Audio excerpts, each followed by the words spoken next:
Hi guys, so today we're going to work on the next section from the warm up to the middle splits. We're going to work in pigeon pose. So we're going to work the pigeon pose stretch and pigeon pose strength and mobility in that movement. So get yourself ready. If you need to, grab one block because you can place it under the front leg that you're going into pigeon pose.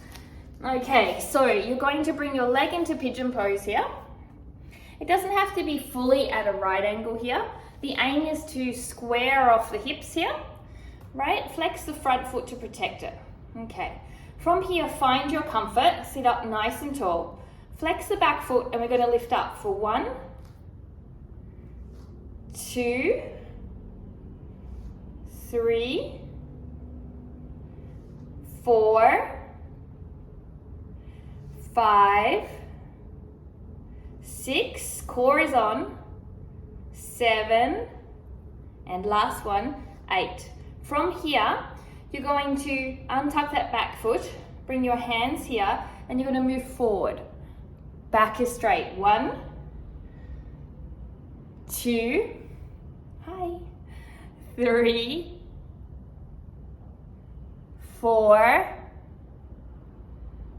5, 6, 7, and 8. Now remember, if you haven't warmed up already, check out the previous tutorial. This will be your warm up for this pose. Now what I like to do is I like to bring my foot a little further forward once I've warmed it up and work towards getting a little deeper in the pose. So that means that I'm going to rotate this hip down, square it down. I'm going to flex this foot to protect the front knee. I'm going to sit up nice and tall here, squeeze this leg long, and breathe. And if I want to, I come down here onto my forearms or down here. So let's do the other side, and I'll show you now from a side angle what this may look like. So the first and foremost thing is, if you're struggling, place a block here under this front leg. Now make sure you do it under both legs. You don't have to have it fully out of your groin, so if you can't do a right angle, that's okay. Do flex your front foot. Flexing your front foot will help you to avoid knee tension. So with this, now we don't want the hip open like this. We want to square it down. So if you're struggling, you could come in to a bent back leg and then scissor your hips down and forward like this, okay?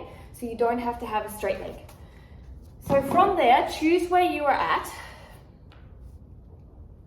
So this is the first movement. My toes are going to be flexed at the back and I'm going to lift the knee off the ground. I'm squaring my hips and I'm lifting for 1, 2, belly in, 3, squeeze the glutes.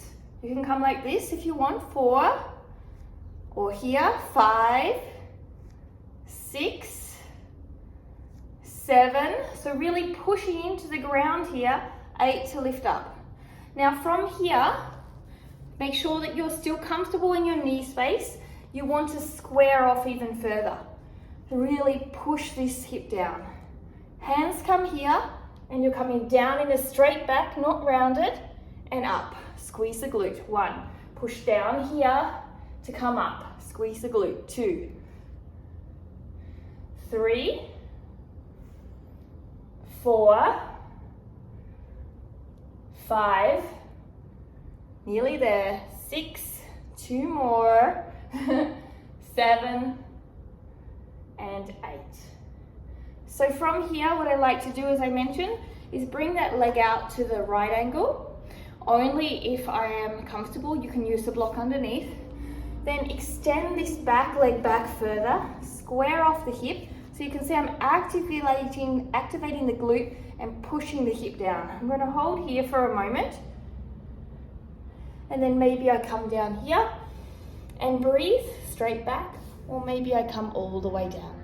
And these are opening up into your pigeon pose. Hip flexors also will be worked, and with strength and your core.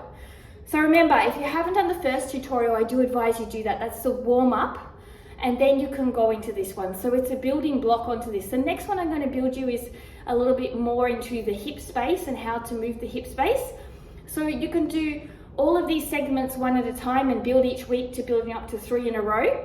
So make sure you ring that bell so you can see the next sequence coming up, and subscribe to support my channel so you can also let me know what you're looking for, and I'll see you next time. If you have any questions, pop them below. Remember, if you're having knee issues, you have to make sure that you're doing things soundly. So when knees come into play, if you're feeling knee pain and it's not the pose for you, or there may be some alternative movements that you can do to adapt and change it to make it healthier.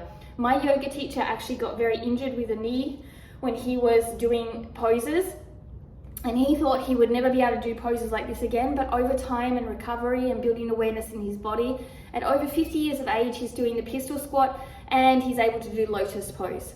So remember, take your time, listen to your body. There's no one size fits all. See you soon. Namaste.